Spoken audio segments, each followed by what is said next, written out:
पहला, दिल्ली में 24 घंटे बिजली कर दी। इसकी वजह से ढेरों जनरेटर चला करते थे दिल्ली में, ढेरों जनरेटर, कई हजार लाख जनरेटर चलते थे। वो जनरेटर बंद हो गए और उन जनरेटर्स के बंद होने से जो धुआं निकलता था दिल्ली के अंदर वो बंद हो गया। ये बहुत बड़ा कारण है दिल्ली के अंदर प्रदूषण कम होने का। दूसरा, डस्ट पोल्यूशन के ऊपर हमने काबू पाने की कोशिश की। इसके ऊपर बड़ी सख्ती की गई। जहाँ जहाँ कंस्ट्रक्शन साइट्स है वहाँ वहाँ इंस्पेक्शन टीम्स भेजी गई, हैवी फाइन लगाए गए, पेनल्टी लगाई गई ताकि डस्ट पोल्यूशन को कंट्रोल किया जा सके। तीसरा, पेरिफेरल एक्सप्रेस वे बना। दिल्ली के दोनों तरफ जो ट्रक, रात को हम देखते थे कितने ट्रक दिल्ली के अंदर आया करते थे, वो पोल्यूशन करते थे सारी रात, और सुबह जब हम उठते थे तो बाहर वॉक करने जाते थे तो कितना पोल्यूशन होता था। अब केंद्र सरकार ने जो पेरिफेरल एक्सप्रेस वे दोनों तरफ बनाया है, उसकी वजह से सारे ट्रक जो हैं, जो दिल्ली के अंदर जिनको नहीं आना, वो बाहर की बाहर निकल जाते हैं।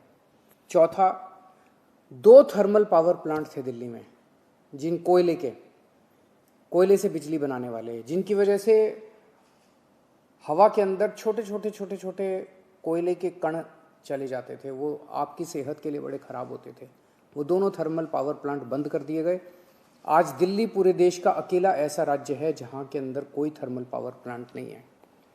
पांचवा, उद्योगों, दिल्ली के अंदर जो इंडस्ट्री है वो पहले जो फ्यूल इस्तेमाल करती थी, वो फ्यूल जो है वो बड़ा पोल्यूशन करता था।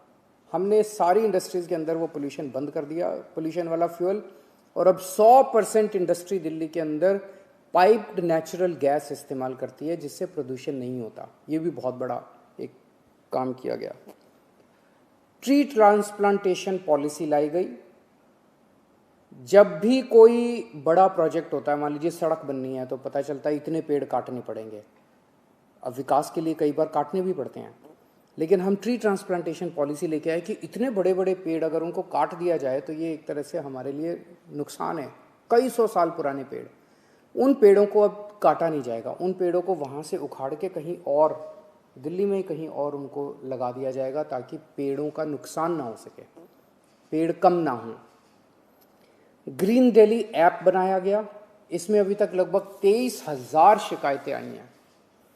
इसमें अगर कहीं भी कोई धुआं उठ रहा है, कहीं कोई कूड़ा जलाया जा रहा है कहीं, तो आप शिकायत कर सकते हैं। 23,000 शिकायतें आई हैं, उनमें से 93% शिकायतों का निपटारा कर दिया गया है। ग्रीन वॉर रूम एक बनाया गया है, जिसमें सारे डेटा की लगातार रियल टाइम बेसिस पे एनालिसिस होती है। पराली का डेटा आता है, डेली पोल्यूशन का डेटा आता है, डेली एयर क्वालिटी का डेटा आता है। सुप्रीम कोर्ट के आदेश अनुसार ग्रेडेड रिस्पॉन्स एक्शन प्लान लागू किया गया दिल्ली के अंदर, जिसका काफ़ी अच्छा असर हुआ। और 10वां कदम है कि इलेक्ट्रिक व्हीकल पॉलिसी दिल्ली के अंदर लागू की गई, जिसकी सबने तारीफ की है। और धीरे धीरे जैसे जैसे दिल्ली पेट्रोल और डीजल के व्हीकल छोड़ के इलेक्ट्रिक व्हीकल की तरफ बढ़ेगी, वैसे वैसे दिल्ली के अंदर और पोल्यूशन कम होगा। इन सर्दियों के लिए हमने 10 पॉइंट्स का एक्शन प्लान बनाया है। सबसे पहला, पराली। जैसा मैंने बताया कि पूसा इंस्टीट्यूट की मदद से एक डीकम्पोजर बनाया गया है, घोल बनाया गया है। डीकम्पोजर मतलब घोल, एक ऐसा घोल बनाया गया जिसको छिड़काव करने से किसानों को पराली जलाने की ज़रूरत नहीं पड़ती।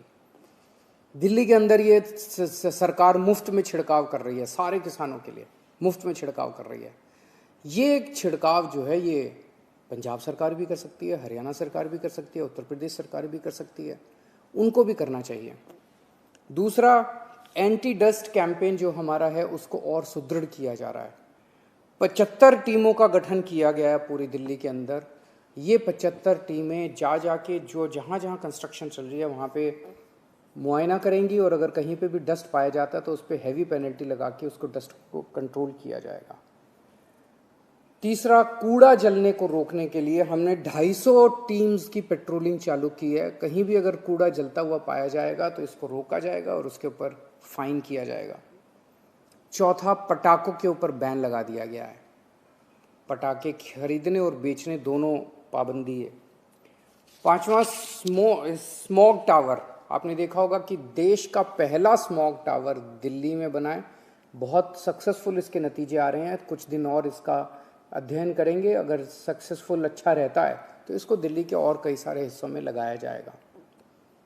दिल्ली ऐप के ज़रिए जितने हॉटस्पॉट्स हैं उनको हम मॉनिटर करते रहते हैं। नए हॉटस्पॉट्स मतलब जहाँ पे ज़्यादा पोल्यूशन होता है, उन जगहों के ऊपर फिर स्पेशल सरकार वहाँ पे स्पेशल काम करती है, ज़्यादा काम करती है, ज़्यादा कठोर कदम उठाए जाते हैं।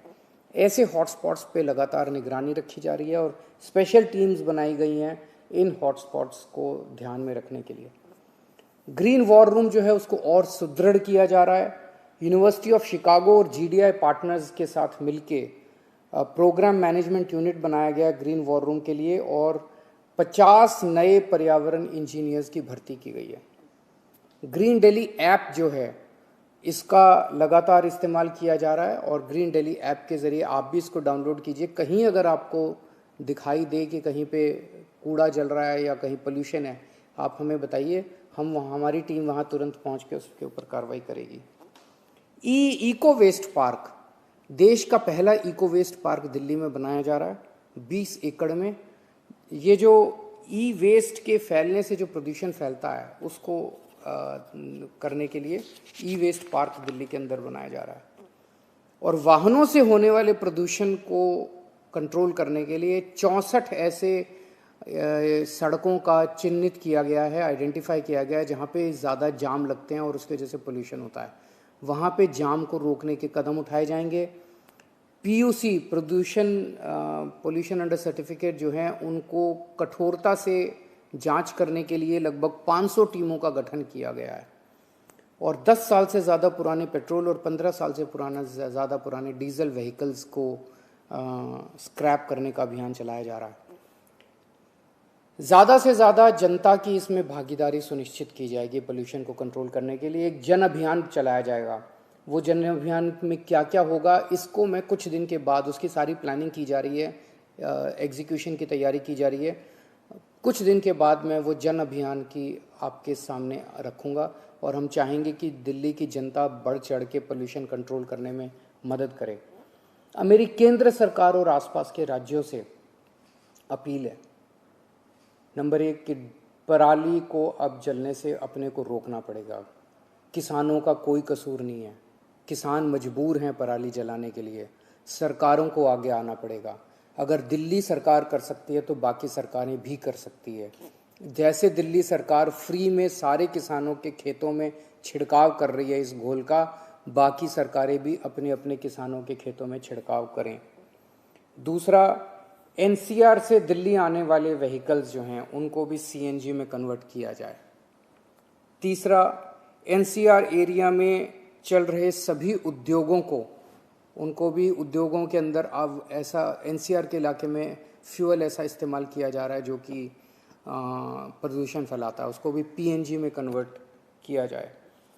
पड़ोसी राज्यों के अंदर जो थर्मल पावर प्लांट चल रहे हैं जिसका धुआं, जिसके कण जो हैं छोटे छोटे वायु में आते हैं, उन थर्मल प्लांट्स को या तो बंद किया जाए या नई तकनीक का इस्तेमाल करके उनमें कन्वर्ट किया जाए। पड़ोसी राज्यों में NCR इलाके में चल रहे ईंट भट्टों को भी दूसरी तकनीक चेंज की जाए ताकि वो पोल्यूशन ना करें। आसपास के इलाकों में NCR इलाके में 24 घंटे बिजली की सप्लाई करें उनकी सरकारें, ताकि वो डीजल सेट्स इस्तेमाल ना करें और उससे प्रदूषण फैलता है। पड़ोसी राज्य भी अपने अपने यहाँ NCR के इलाके में हॉटस्पॉट्स चिन्हित करके और वहाँ पे कठोर से कठोर कदम उठाएं पोल्यूशन को कंट्रोल करने के लिए। तो ये हमारी अपील है आसपास के राज्यों से। हम सब मिलके साफ हवा हम सबको चाहिए। इसमें कोई ये सरकार, वो सरकार, ये राज्य, वो राज्य की बात नहीं है। ये तो सभी इंसानों को जीने के लिए साफ हवा चाहिए। मेरी सबसे अपील है कि आइए मिलके, एक साथ मिलके हम सब लोग हवा को साफ करने की कोशिश करते हैं। बाकी सरकारें भी अच्छा काम कर रही है, ठीक काम कर रही है, मिलके और अच्छा काम करेंगे।